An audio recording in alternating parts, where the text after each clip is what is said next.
안녕하십니까. 오늘은 갈라디아서 6장 15절에서 18절의 말씀으로 할례와 그리스도의 십자가 두 번째라는 제목으로 하나님의 말씀을 나누고자 합니다. 본 말씀은 할례나 무할례가 아무것도 아니로되 오직 새로 지으심을 받는 것만이 중요하니라. 무릇 이 규례를 행하는 자에게와 하나님의 이스라엘에게 평강과 긍휼이 있을지어다.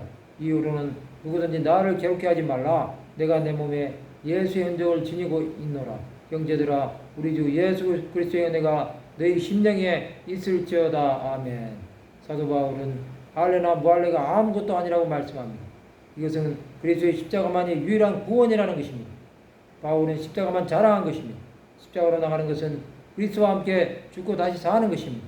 새로 창조되는 것이 중요합니다. 우리는 영원한 형벌을 받을 수밖에 없는 사람이었습니다. 또 그리스도밖에 있었고 이스라엘 나라밖에 사람이었습니다. 약속의 언약들에 대하여는 외인이요 세상에서 소망이 없고 하나님도 없는 자였습니다. 십자가로 나가는 사람은 그리스도 안에 있기에 새로운 피조물이 되는 것입니다. 이 표준을 따라 살아야 합니다. 그것은 하나님을 따라 의와 진리의 거룩함으로 지으심을 받은 새 사람을 입는 것입니다. 사도 바울은 자신을 괴롭게 하지 말라고 말씀합니다. 그것은 바울의 사도직을 부정하고 다른 복음을 전하는 사람들이 있었다는 것입니다. 그는 예수 그리스도의 고난의 흔적을 지니고 있었습니다. 바울은 갈라디아서를 마치면서 그리스도의 십자가만 자랑한 것입니다. 그가 전한 복음은 십자가로만 나가라는 것입니다. 할례를 받은 사람은 그리스도의 십자가의 의미를 모릅니다. 그러나 복음으로 구원함을 받은 사람들에게 십자가는 자랑할 수밖에 없는 것입니다. 그것은 그리스도의 십자가로 나갈수록 자신의 연약함이 나타나는 것입니다. 바울이 전한 십자가는 지금을 사는 성도들에게도 동일하게 적용됩니다. 십자가로 나가기에 두려움이 없습니다. 우리를 위해서 하나님께서 준비하신 하나님 나라가 기다리고 있습니다. 우리는 예수의 흔적을 지닌 사람들이 되어야 합니다. 하나님은 이런 사람들에게 함께 하십니다.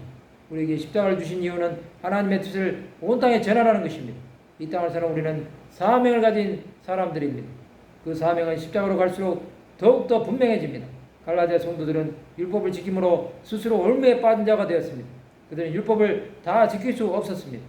바울은 이것을 알기에 복음의 능력이신 예수 그리스도를 전한 것입니다. 우리는 십자가 앞으로 갈수록 자신을 돌아보는 사람들이 되어야 합니다.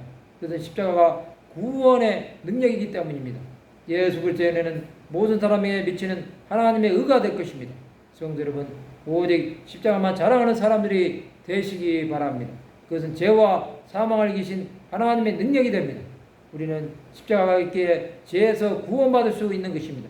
내게 사는 것이 그리스도인이 죽는 것도 유익함이 되어야 합니다. 이것이 우리 신앙 고백이 되시기 바랍니다. 말씀을 마치고자 합니다. 예수의 흔적을 지님으로 십자가가 자랑이 되는 하나님의 백성들이 되시기를 주님의 이름으로 축원합니다.